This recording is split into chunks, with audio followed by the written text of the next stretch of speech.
everyone, welcome to the STEM podcast. Today we are talking about racism. So, Matthew, what's your favorite race? Hey everybody, welcome. I don't like that. It's been a while. Let me. I gotta free up the shoulder, man.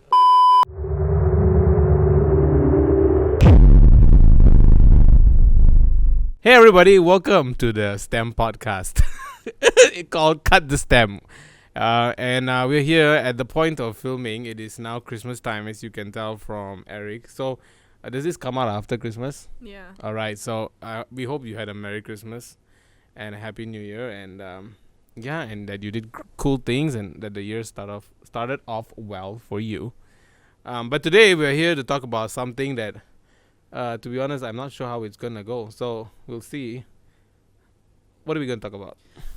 Yeah. We're going to talk about racism in Malaysia, particularly in the working industry and in STEM.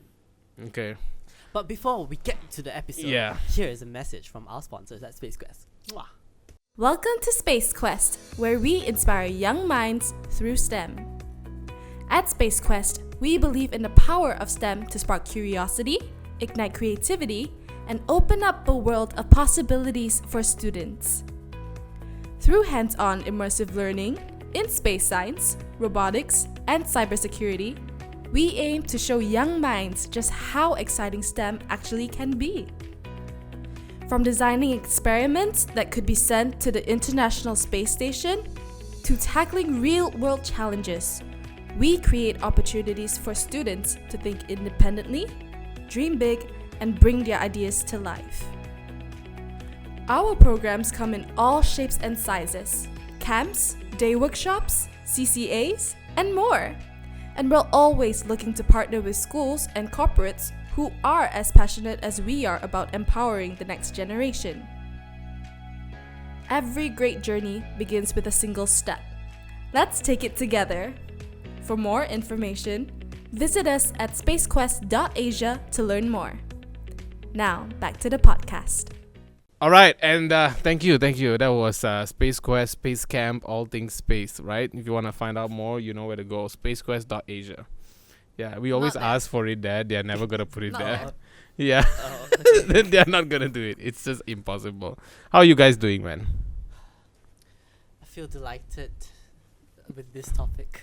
You feel delighted with this topic? It's my Okay. favorite topic. All right. How are you doing? Terrified. Yeah, I'm terrified too. Yeah, but it's okay. We'll be careful. We'll be careful and we'll be Yes, very good we will about try it. not to be cancelled. Yeah, for sure. But, There's a but. I mean, how can we talk about... Oh, wait, sorry about that. Well, how can we talk about, the racism if we don't actually say the raw truth? I think that I think it is possible to be quite objective about it. I think everybody has different experiences with this, and I think that one thing that goes a long way in kind of helping us. I don't think we're ever going to fully solve it, but to bring us forward is always like being empathetic to other people's struggle. Because I think at the end of the day, when it comes to discrimination as a whole, there's a lot of factors that sort of go to it. So within there is sort of discrimination between races, there is discrimination within races, and then socio-economic status also plays like a huge part of this whole thing, right? So I think that even within the same race, like not everybody's experience is the same. It just your financial situation plays a huge part into like what you probably experienced when you're young or even now in the working world, right? So I think that's the disclaimer that I want to put out there, right? I think for us, we were probably going to state opinions today, but nobody's saying that this is the fact of how it always is or how it's always going to be. But I do think that there's a lot of common ground, right? And I think that we are here in Malaysia, which is a multiracial country, right? And there's it's a very unique opportunity to grow up in this. There's a lot of plus points. I think all of us can say for sure that yes, because of that diversity, we benefit so much of it because the good things about everybody's culture is sort of borrowed in a sense, and we get to share it and celebrate it.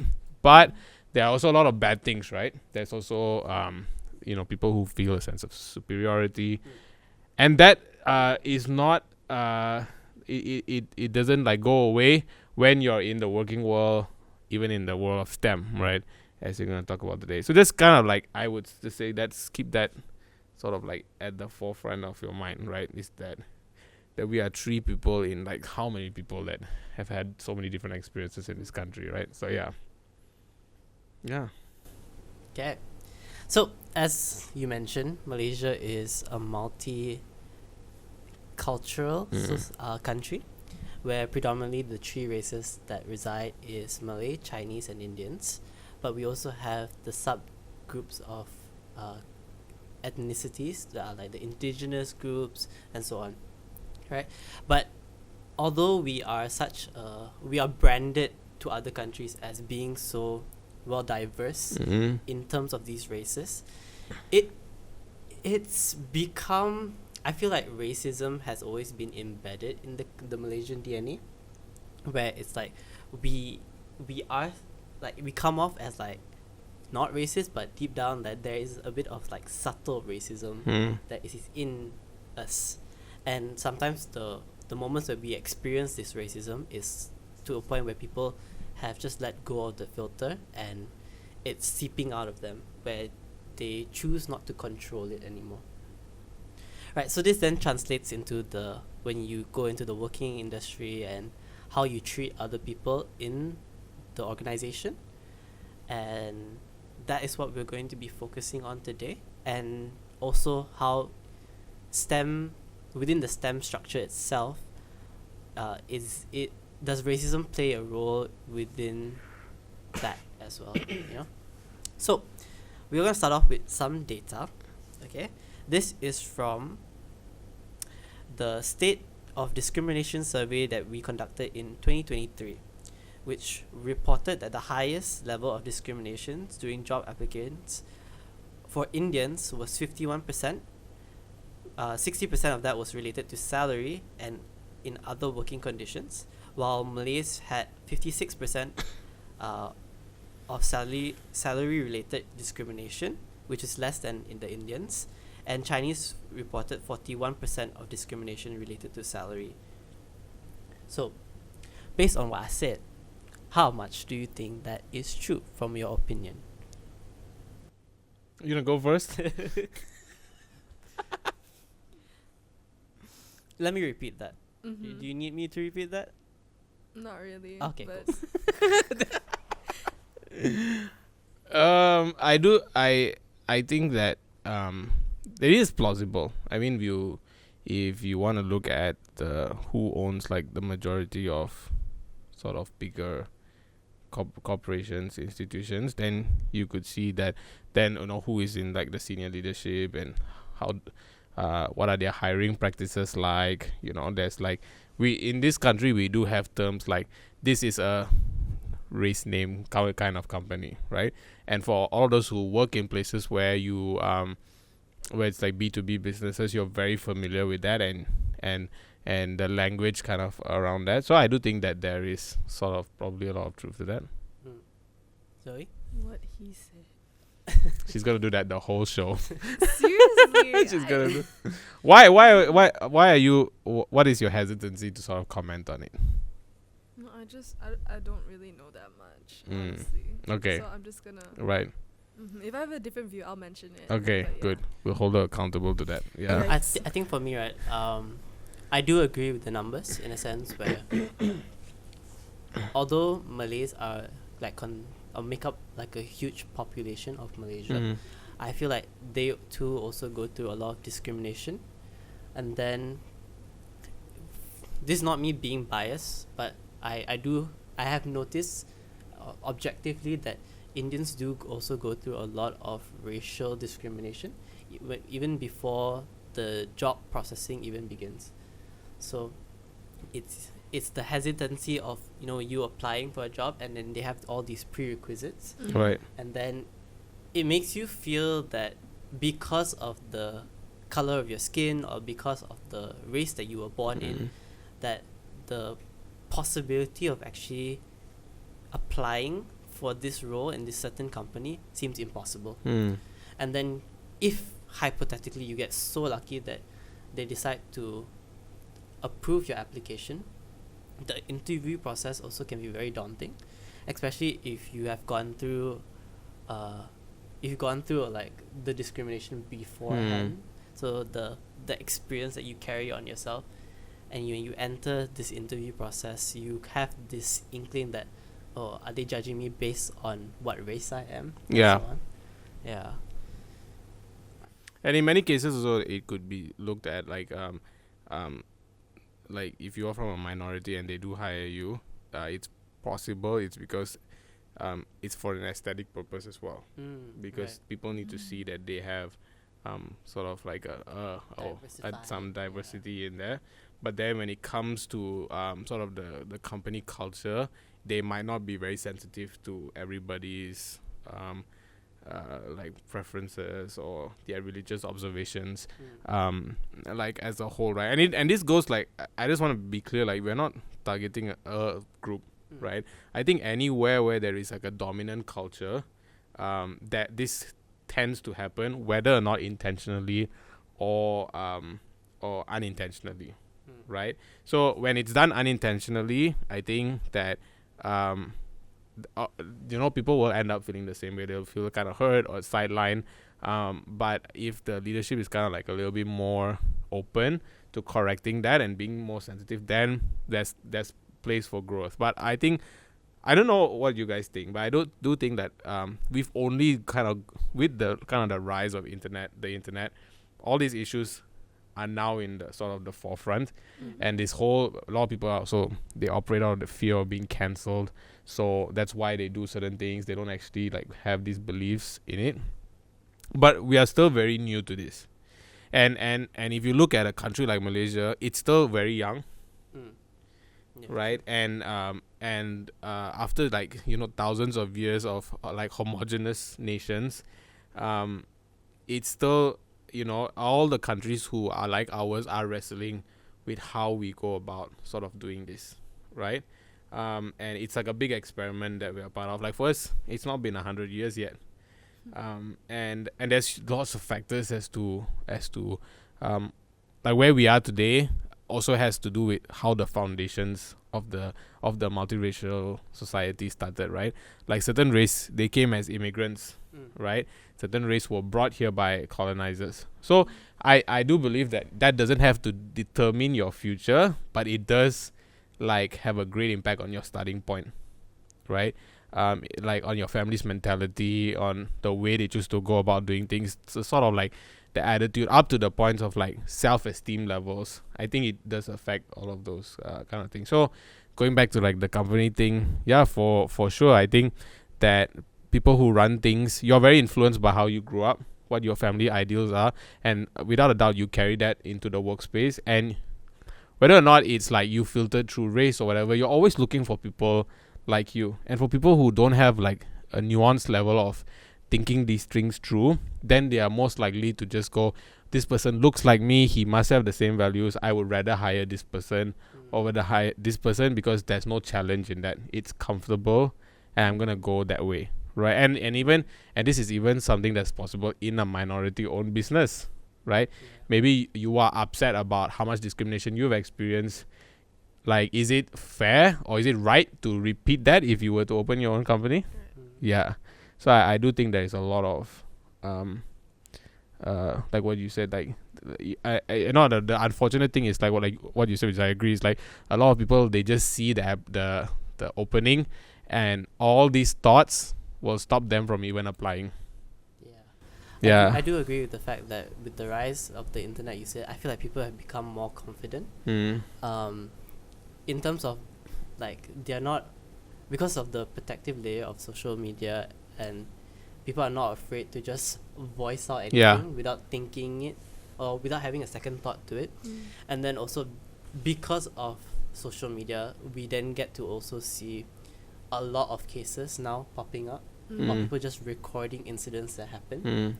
But I think I really want to ask this question, is like, why did it's very hard to ask but it's like, why are we racially discriminatory in a sense? What do you think, Zoe? Like, what happened, or like, where did it stem from? Probably from like long time ago, maybe, because I feel like some people are influenced or taught to be racist like that, like their thinking process from young. It would probably start from there, because once you influence something from young and when you grow up, it will definitely stick with you, you know.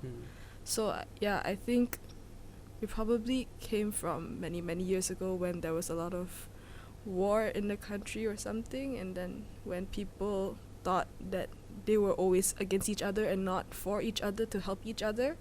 And so yeah, I think that's a really good point. Like, we are sometimes, or sometimes I see it becoming very generational. Like, it's passed down to the generation without it being noticed or like filtered through. But I also feel that people aren't born racist, but although they don't appear racist itself, I think a lot of the times when these incidents happen that I see, it's usually because their emotions are already heightened to a certain point. One thing I can recall is, I don't know if you remember this, but remember during one of the programs we did for bleep this out, SLDP, and then was taking money out of the what is it called, ATM machine. Yes. And Bleep his name out too. Yeah, it wasn't working. So it wasn't his fault that it wasn't working. So the line just continued to pile up. So the people behind him was waiting. Then this random man just decided to say something racially discriminatory to him, which was so unnecessary. Like, you can see that there is issues happening, right? And I get that you probably have a lot to do, or you've been waiting there for a while. But was it necessary to be racist or say a racially I just don't get it. And the friend who was like taking out the money, he's like one of the most calmest guys that we know. He doesn't get charged up like on purpose, and he was really like, he wanted to react, and those of us who were with him had to like just like, hey, just keep moving, walk away, don't like engage in this kind of behavior. So yeah, I think to add to her point, if I could, I think there's a lot of historical context to this, and there are things that are passed down. But if I can add two more things to that, I think, which have to be said. Two more reasons I think that we still have this sort of behavior. One is like, there's this need, people feel like the need of self-preservation. This is our culture, we need to keep it together. And some people, it's not like they are not okay with other races being around, but they are not okay when it starts to sort of burst their bubble a little bit, or when it starts to penetrate their homes and stuff like that. Like which I will say, like, a lot of people, like I'm Christian, and I go to a church, and there's a lot of different races at church, and they are a lot of them, they're okay to hang out with each other and all those kind of things. But then like if a person from one race like starts dating your daughter and you're from another race, you might start to have a different sort of thing about it, right? And I know so many stories like this. Like, I've had people who have talked about this, and they are really hurt from all sides of it, by the way. And I don't know if you've seen this kind of behavior like happen. Yes. So it's a very big thing. So you're okay with other people. You're not like it's not like you dislike them or anything, but it's like, this is my territory, right? I'm okay to meet you at this common ground area, but other than that, don't take my bloodline. Yes. And that also will apply when you're hiring people, right? Is because you're like, oh, I'm okay, I'll come eat at your restaurant, I'll come do all the jokes, and we'll like, high five, shake hands, everything, bro. And then, but then if you come to my territory, I'm not okay with that. I still want my bubble. So that's one. And then the other thing is hatred, actually, sometimes. Yeah. Which is, I know it's very ugly to say, and for those of you who like have experienced this and it's very hurtful, yeah, we are very sorry to hear that. But it is true, there's a lot of people who just feel like a sense of hate towards anybody who's not like them, And the problem with how that works here is that it's not like in Malaysia, it's not a two-sided thing. it's like, because there's a lot of races, right? So yeah, there's Malay, Chinese, and Indian. That's already 3. Then we've got like all the indigenous people, then the Bornean like people, and it's very, very complex. And if you were to do like a like this cross thing of what those relations are, and then how a third one relates to those two conflict, it's very, very complicated. Then you have the Boomi rights. Yes, it's very, very complicated, right? So, like, and where does all of this stem out from? And I think it's number one is that I think I talked about, and what you said is completely correct. But I also like to challenge that a little bit and say, we've like so much time has passed by. I actually don't think the current generation may remember a lot of the big racial incidents that happen. Maybe I'm wrong, and please comment and say like if these are things that are still talked about in your family. Maybe that's just not our family experience where it's or my family experience where it's constantly reiterated, right? But for all of those who live in the city, I think that everybody's so busy, everybody's hanging out with people all the time. I think if you study at places like where you're going to study or where I studied, there's a lot of different people like around. The exposure is there. So, there is no kind of excuse to still hold on to historical things that are already like 3 generations old. Okay? But, what is fueling it now? That's the question we have to ask ourselves. Like for you personally, and we all have to, each of us here have to ask ourselves, for all the discriminatory thoughts that we think about, what fuels it now? Is it things our grandparents or parents told us? Well, if it's not, then it's you lah. Right? And which is not very nice to hear last big sort of like reality check moment, but it is true. And all of us here, so we cannot lie and say like, oh, we are like sort of above that. No, it's like that. We all think like there's days where you drive on the street, somebody cuts you off, you look and see who is that. The thought comes into your head. Type C. No, wow, this guy. Yeah. So I would say those 2 things are like very big contributors to why it's like that today. I also want, I know I've been talking a lot, but if I could say the one that annoys me most is the first one. Because the second one, it's more direct. You know that somebody doesn't like you. But the first one is very wishy-washy. It's very passive. It's trying very hard to be politically correct. It's like, I don't want to be cancelled, but at the same time, I don't want you encroaching my territory. And those people, especially if you become close to them, it's very difficult to know if they are your friends or not. That's it. I'm going to leave now. It's like, yeah.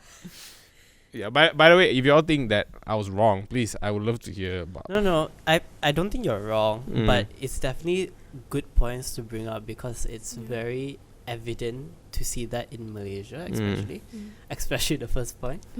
But yeah, how about let's try and translate what you said into the working industry. Okay.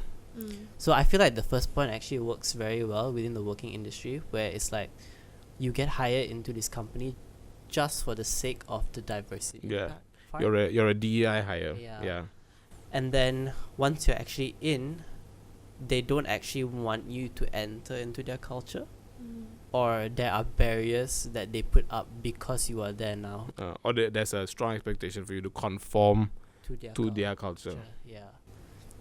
And I definitely saw this a lot in the STEM industry. I'm not sure if you guys ever work in the STEM industry, like when you worked, but I did an internship in a laboratory in Malaysia.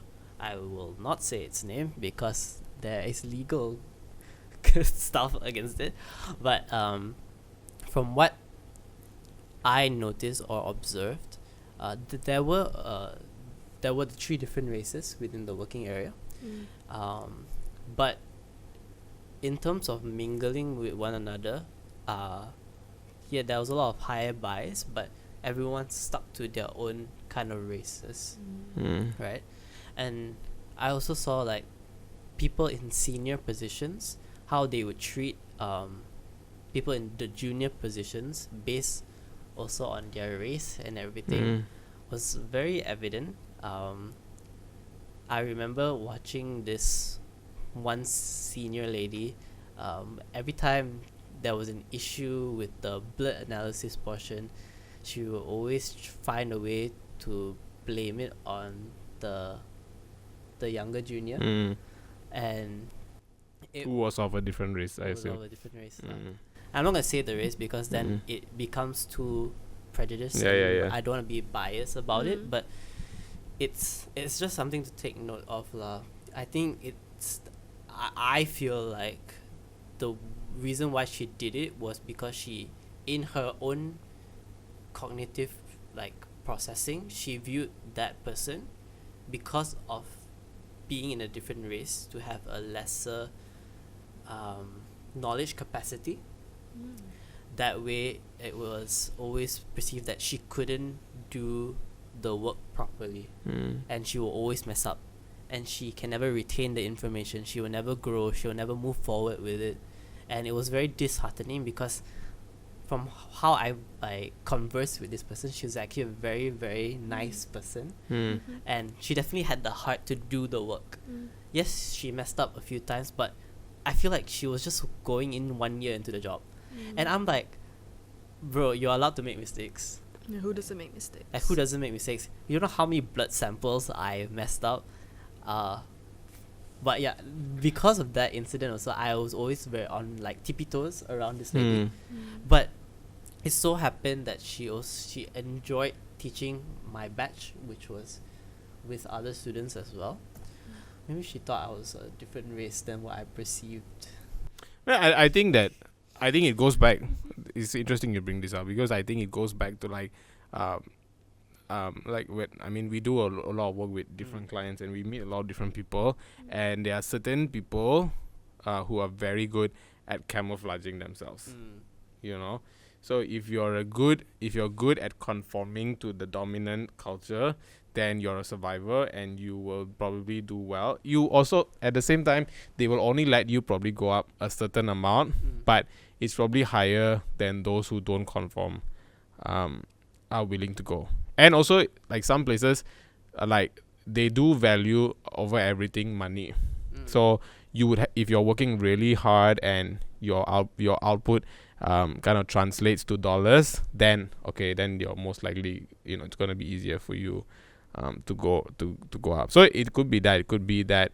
And I mean, me knowing you, it's not that. It's you're quite good at like just camouflaging. Like you're good at being in different places and sort of like being able to adapt to what is happening there. I mean, language also does play a huge barrier. Yeah, for sure. So they're not being racist to you. It's just that they cannot communicate effectively to you because you don't speak their predominant mother tongue, right?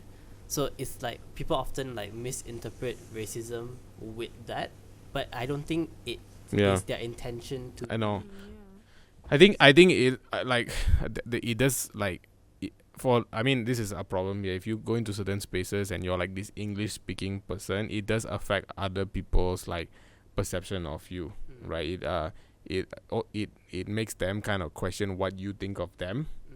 And it's also it's also the way you do it. Like if you go in there and you like do all these big words and you're not kind of sensitive to who you're around, then people are going to think, even if you're in an English speaking setting and you go do that, people are going to think like, oh, this guy is like snooty. Yes, right? And much more if you do it in a place where you know the predominant like social language is this, and then you go in there and you try to be this I'm different person. I think you have to ask yourself whether it's worth it or not, right? Because being different in terms of your ethics and values, that's very, very different. Those things translate cross like culturally. True. Right? But when it comes to things like this, you have to ask yourself whether or not it's worth doing it, and also whether it's fair to complain. Like you said, it's like, oh, people are being racist to me because I choose to speak this language over.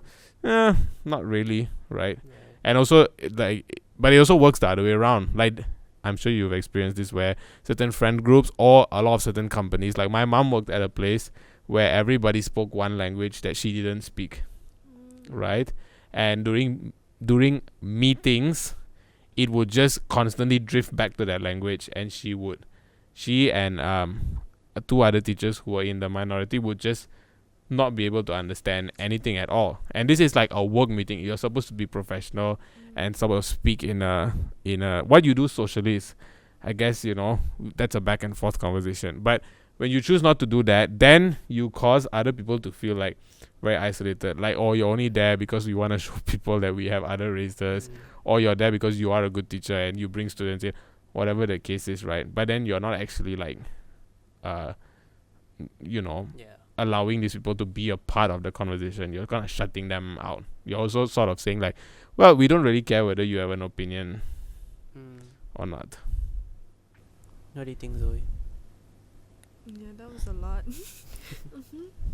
But yeah, I agree. But I mean, I feel like there are also some few people in the world that don't know that other people are feeling this way sometimes. Like, they just, it's not like they're ignoring it. They just literally don't know. They just And, lack the and the social people awareness. who experience it, they don't feed back to them about it. And so it just keeps on going on and on to every other. Did you experience or did you witness any like discrimination when you were still studying?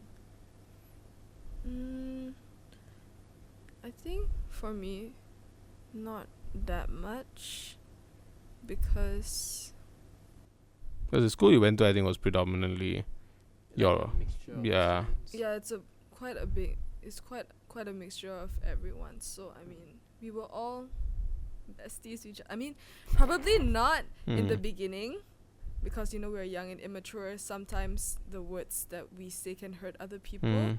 So I think everyone grew up and matured enough to be inclusive of everybody. So I understand what you say about some people not knowing, but I do also at the same time want to like reinforce this thing. Like, we are at the age where it's very difficult to not know about these things, because these things are in the news all the time. Sometimes they fuel criminal acts or hate acts against certain people, and they blow up a lot.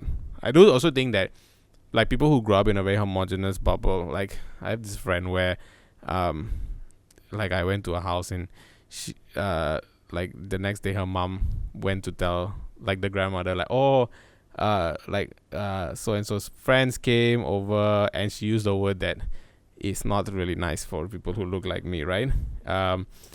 And then I was like, I asked her like, oh, did you like correct her? And she was like, no, you have to understand, they are from a different generation. They don't know. So yes, I know that people are old and they're set in their ways. And the call that we're asking people is like, we're not telling you to change them, but your job is to say something. Whether or not they choose to respond or change, that's on them, right? But then when you sort of help justify their behavior, then you are also reinforcing the problem. And I'll ask you the question, like, if you were to have like children, right, and they were to use that word, What would you say? and what would you say? Because they might hear their grandmother say, and then what is the term? I've heard all the gambit of excuses. Or they're from a smaller town where this is the only word we have for. voice, use it. Yes. So I think those are the things that sort of like kind of contribute to it. I think there's a lot of people who like, by some, if you do live in certain parts of even like the Selangor Klang Valley area, you can grow up in this homogeneous bubble where you don't know, you don't care, or you don't want to. You grow up with certain fears, or you just never had the opportunity.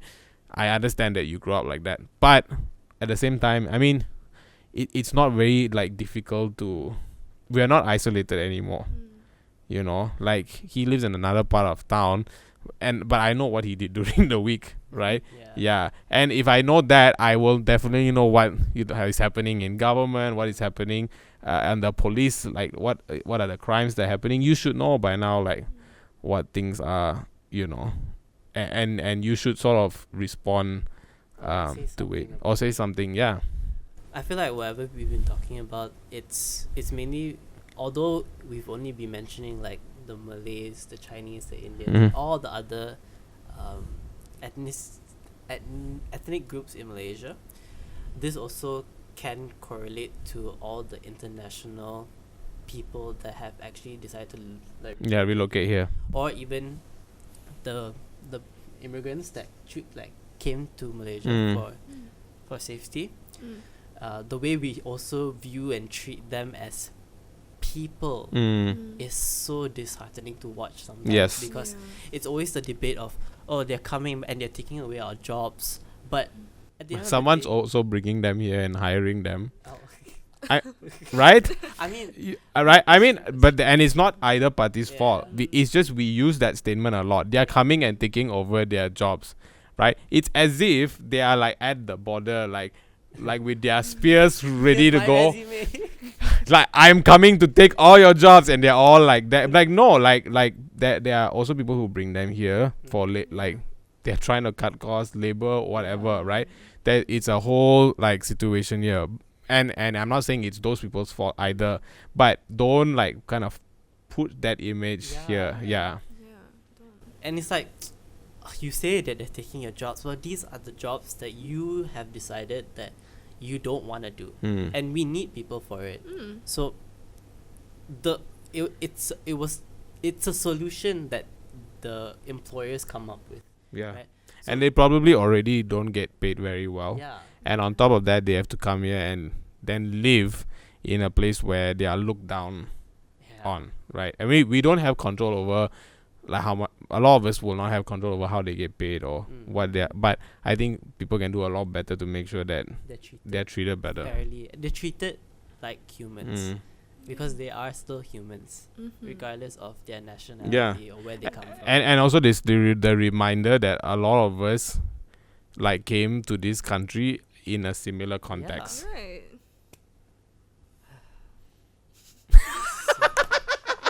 Racism is so dumb, I tell you.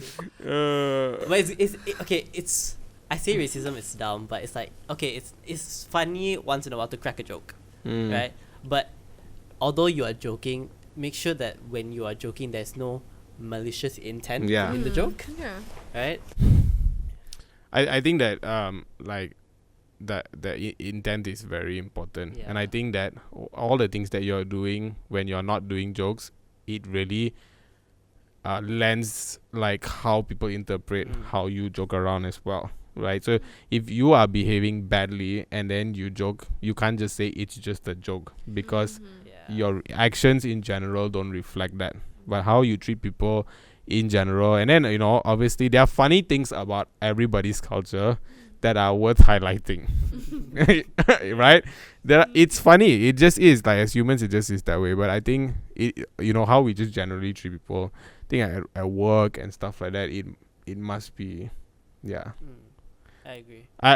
Like, for me, right, because I grew up homeschooled, so, again, sort of, I won't say like homogenous bubble, but just among certain people groups who were kind of more like I was, even though it was like racially diverse. But the first actual racist thought I had was when I was 21, and because nobody had ever given me that excuse to do that, right? So I remember it was like a group project that we had done, and there was a certain person there who didn't contribute, and all my life I had heard things about this person's people group, like, or they are non-contributors, right? And then when this person, he didn't contribute the entire process, he didn't even show up to our presentation day. Oh my gosh. Yeah, right? And then like so immediately The emotions that came out, that thought of that I have heard like people, and I always been like, you can't like just generalize, it's not right. Instantly it came up, right?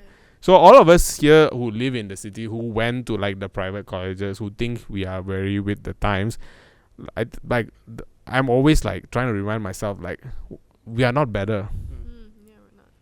We're not better, and we are most likely to fall into that first group I talked about than that outright second group, which I dislike more.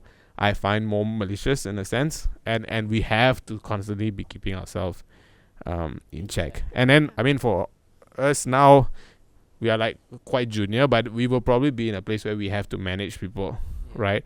And these are things we'll have to keep in check lah. Like, or are we treating people fairly? Do we say things out of the stereotypes that we've heard, or do we prefer people based on those things? And constantly having people to keep us objective also really helps in that process. To be very frank, I think it's just like, I mean, if you're a predominant race in any kind of organization, whether it's work or school or even a religious organization, like, and you see people are not being treated well, don't make an excuse for it.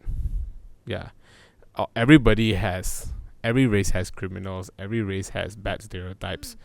But I think if we don't see people as individuals as much as being a member of a racial group that is unique, then we will probably go down a very dangerous path. Zoe? Make anyone and everyone stay. Doesn't matter who the race is. You can just get a cup of coffee for that person, or just help them with anything, or like helping them carry something across to the other side of the office or something. Any small little gesture counts. It's a thought that counts. And you wouldn't know, maybe you'd make someone's day because of just that one simple action. And then getting to know people is really important too. Sure. Yeah. I think racism is it's like a flower on a tree. Huh? Okay, very. Okay.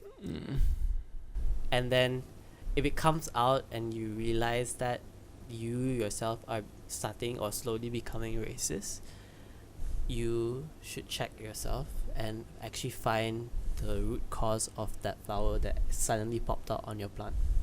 Because I feel we're really stretching with this flower Yeah, I'm like, on a tree thing. because I feel like there's a reason. But I why, see what you're saying. there's a root cause to racism, and it's different for everyone. Okay, it can be because I was brought up like that, so my mindset has always been this, or it's because of a certain incident that makes me perceive a certain race like that. There are so many possibilities to why someone would come off as racist, right?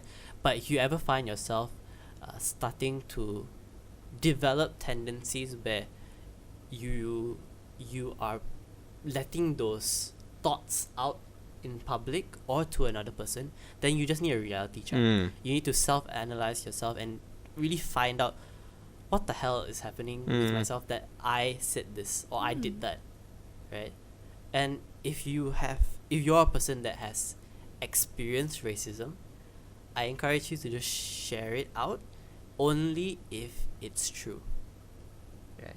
Because there have been instances where people just share out their experiences, but they don't fact check it, and it eventually kind of like it snowballs into a lot of different problems for both the victim and the accuser, right? So we encourage you to share your story. We encourage you to share your truth and your experience with the world, but just make sure that you are being honest with it and you don't bring other people down with it as well, because then it kind of like destroys the storyline for other victims as well, and you don't want that, right? So thanks so much for watching this episode of the podcast of Cut the Stem. If you have any stories that you would like to share in the comments below, we do encourage it.